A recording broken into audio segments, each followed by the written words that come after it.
Welcome to the first episode of Rare Graphics Cards. This series of videos will be similar to the episodes of Worst Gaming Cards, but aimed at lesser known cards that don't always deserve such a critical view.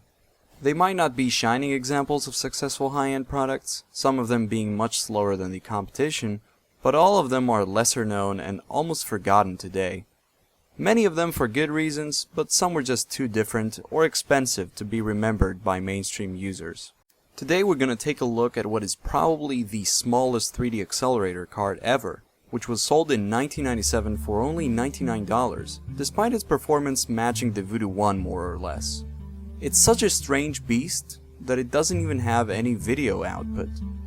But first we have to start with a little company history.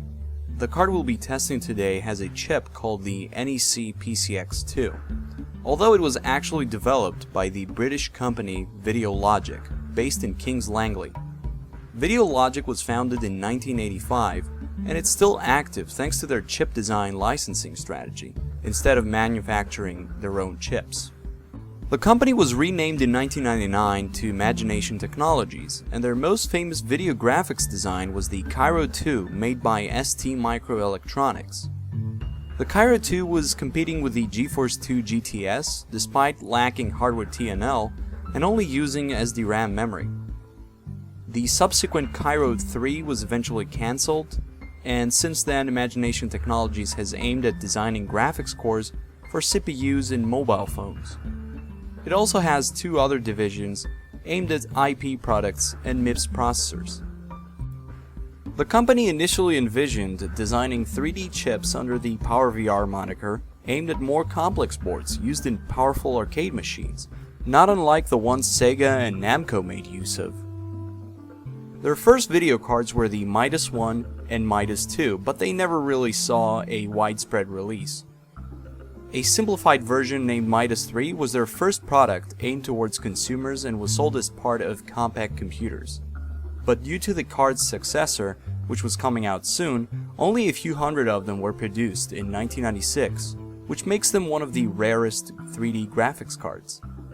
The Midas 3's complex 3-chip design was superseded in the same year by the 1-chip version named PCX1.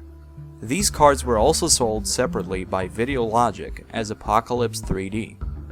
The PCX1 made use of 4 MB of memory, and together with the Rendition Verite V1000 were the only early chips to be able to compete with the famous 3DFX Voodoo 1. The PCX1 had an advantage in the maximum supported resolution, which was up to 1024 to 768 as opposed to 640 to 480 or 800 to 600 without Z buffering on the Voodoo 1. Unfortunately, it also had a huge disadvantage in the form of missing bilinear textual filtering. This was fixed with the release of the slightly faster PCX2 in 1997. Much like before, VideoLogic released their own board, called the Apocalypse 3DX, and Matrox also sold its own version, called the M3D. These cards are quite rare and expensive these days, which is why the tests were performed on a borrowed card, since we don't currently own one. But their rarity is nothing compared to more advanced models like the Apocalypse 5D and Apocalypse 5D Sonic. These combine the high-end Cheng Labs ET6100 2D chip with the PCX2 doing 3D acceleration in a similar way to the 3DFX Voodoo Rush. Now, the Apocalypse 5D Sonic also added an integrated sound card with a game port. Further development led to the 3D chip used in the Sega Dreamcast console, and VideoLogic released a card based on that chip called the Neon 250 in 1999. We will take a look at its performance in a later episode. For testing, we borrowed a VideoLogic Apocalypse 3DX. It makes use of the PCX2 chip made by NEC, clocked at 66 MHz. The card has 4 MB of SD-RAM memory on a 32-bit bus, but it works in a rather unique way. It basically hijacks the frame buffer of your 2D card and sends all data to it through the PCI bus. The chipset makes use of a 3D rendering method called tile-based rendering. That's why it has no video output of its own. This solution features enhanced signal quality compared to the Voodoo 1 using an external cable. but it also requires good PCI implementation on your board and a fast 2D card.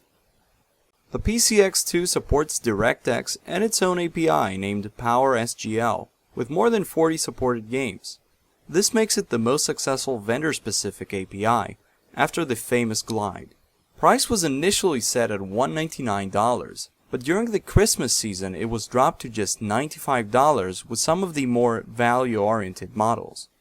The card will be compared to a Diamond Monster 3D using the 3DFX Voodoo graphics chipset with 4 MB of EDO memory clocked at 50 MHz. In games with texture bugs, the Voodoo 1 will be replaced by an STB Velocity 128 using the NVIDIA Riva 128 chip with 4 MB of memory clocked at 100 MHz. Final Reality detects missing trilinear texture filtering. That's not a big problem, however, since it isn't really usable on first-gen 3D cards due to its performance impact. Unfortunately, missing advanced blending modes is an issue with this card, and is the cause for some undesired effects, as you'll see later. Sadly, the PCX2's unique way of rendering the image isn't supported by Fraps, so we won't have an FPS counter in Direct3D games. Image quality isn't always perfect. The transparent textures test shows some bugs, and in the city scene the light beams don't look so great.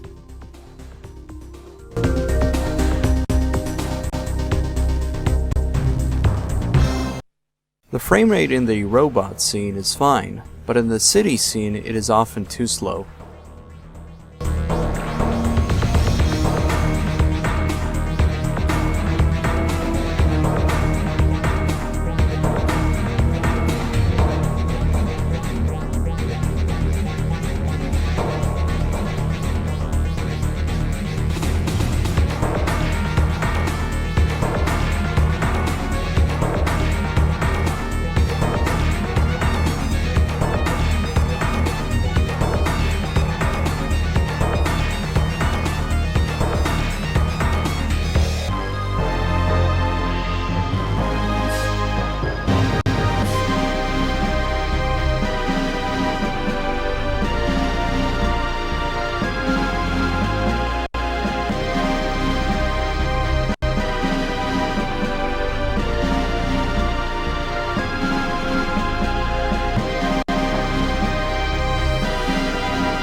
Mark produces almost the same FPS as on a Voodoo 1, as well as a much higher fill rate, but both tests are not rendered properly on the PCX2.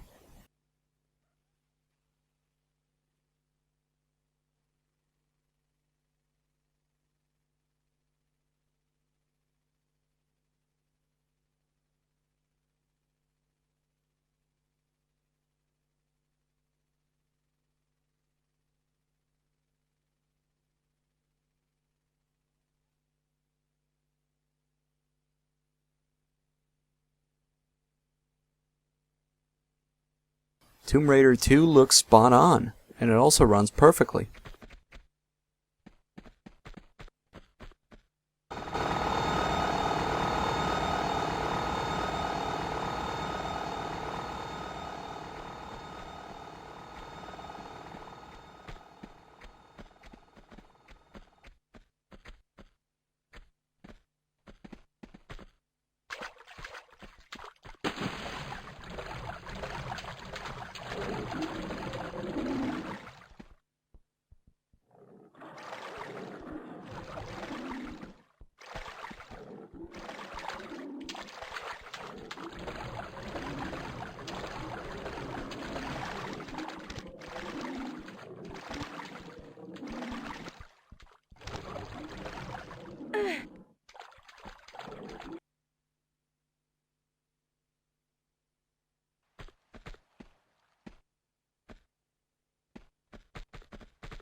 Forsaken is twice as slow as the competition, but it's still fast enough.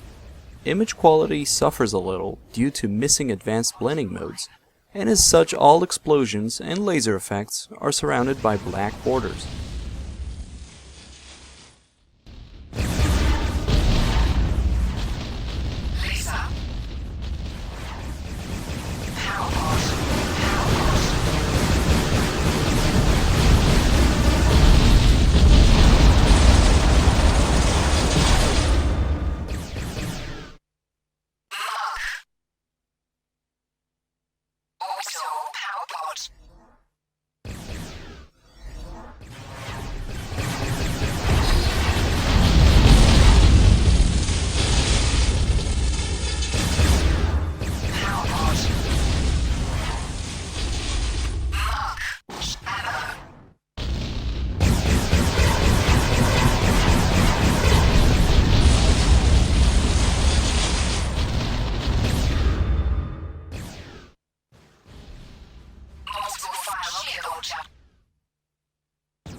Low frame rate, bad transparency, and blue textures all over the place clearly show that the Carmageddon 2 demo wasn't optimized for the PCX2.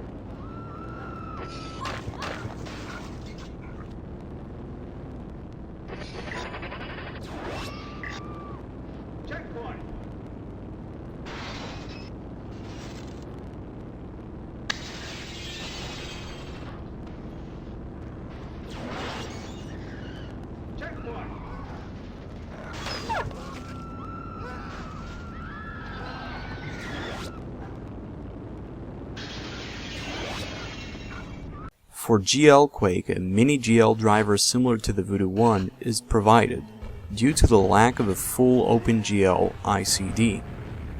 The PCX2 actually performs a bit faster than the Voodoo here, and the visual quality is pretty good.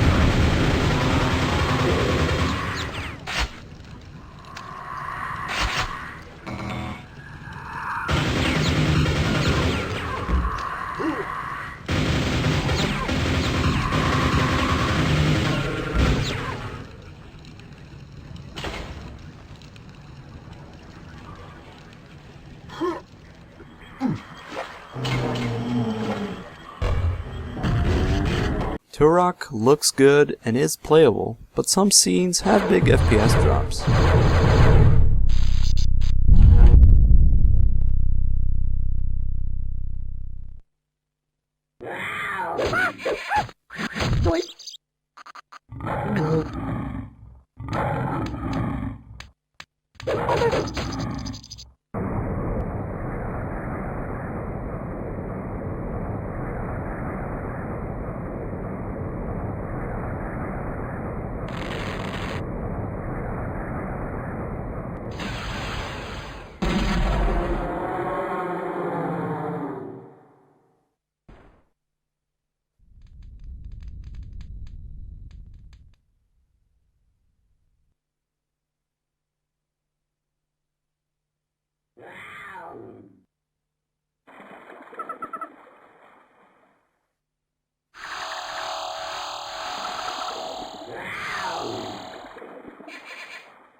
Croc seems to run fine, and image quality looks great.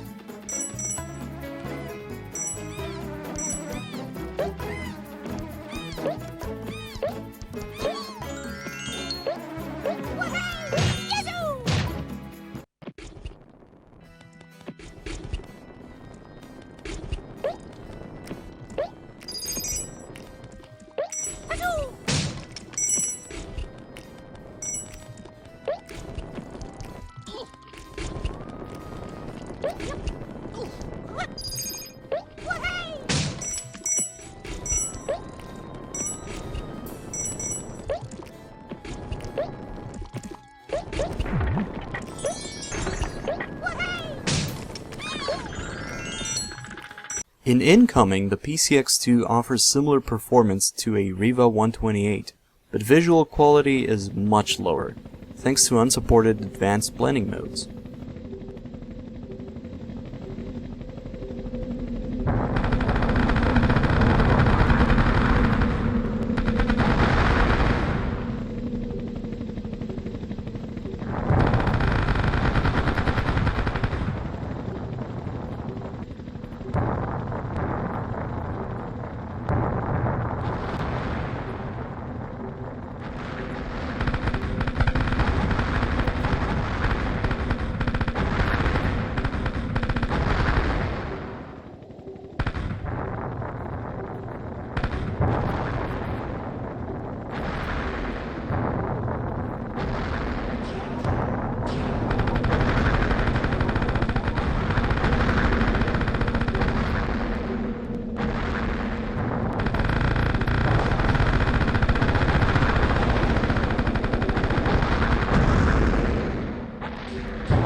For Half-Life, a mini-GL driver is provided, and the game seems to run fast. Unfortunately, there are some missing lights, and the blocky shadows on the wall don't look great. The time is 8:47 a.m. Current topside temperature is 93 degrees, with an estimated high of 105. The Black Mesa compound is maintained at a pleasant 68 degrees at all times.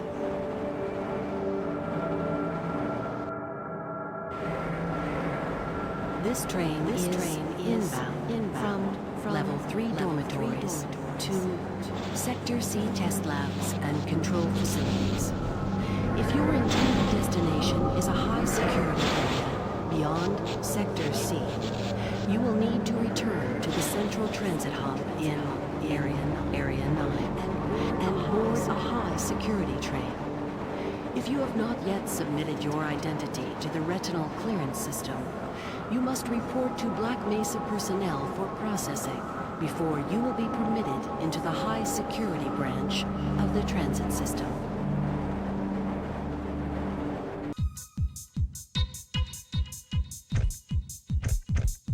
Wipeout looks good, apart from the badly rendered blue flame on the nozzle. 3, 2, 1, go!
Expendable is fast, but has broken textures, similar to how the Voodoo 1 renders on fast CPUs.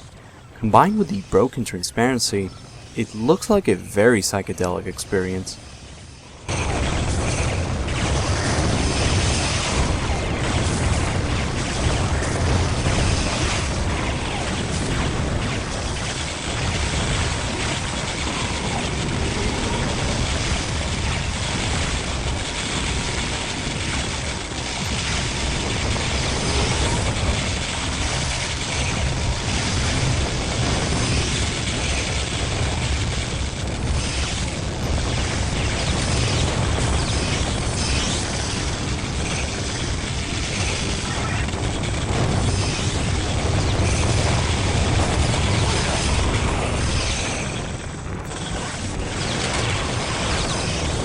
Aliens vs. Predator shows numerous visual bugs due to missing advanced blending modes. As such, HUD text is unreadable, lights are missing transparency, and night vision mode acts as a cheat mode thanks to absent noise.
The final game we tested is usually the worst case scenario for many cards. So, will it run Unreal? Of course! Unreal actually offers official support for PowerSGL, but make sure you're running older versions of the game, as this render path was removed in latter versions, such as Unreal Gold. Performance is pretty good, but visual quality is once again worse than the Voodoo 1. Notice the missing reflections, not so bright torches, and somewhat blocky skybox.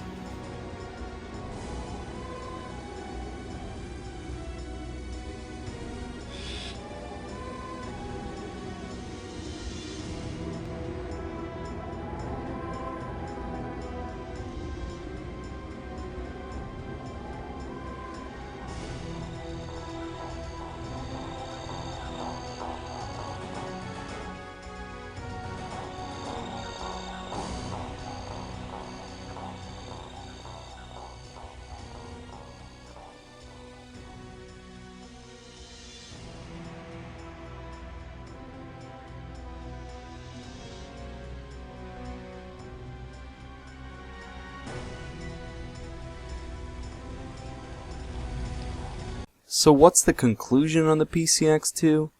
Owing to the fact that it was the third 3D chip released by the company, most bugs are resolved, and it's fast enough for the time of its release.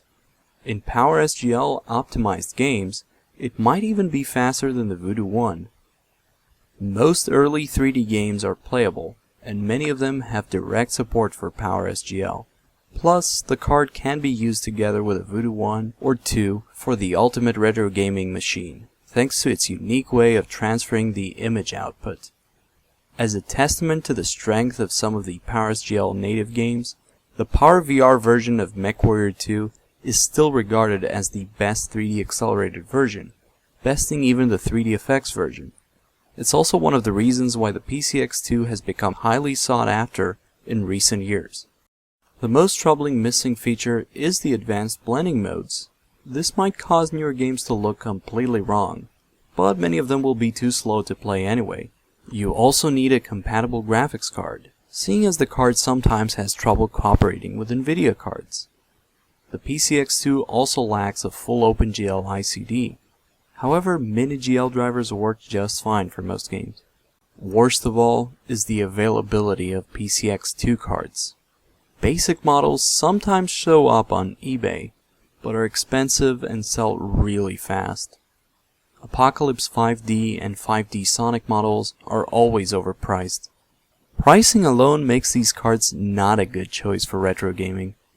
We award the PCX2 with a very good 7 stars out of 10 for its performance and compatibility with early 3D games.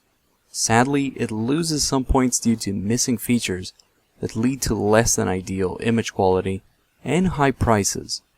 And that's all for today. You may now enjoy the demo of 3D Mark 99, which shows that games demanding some more advanced features are not a good choice for PCX2.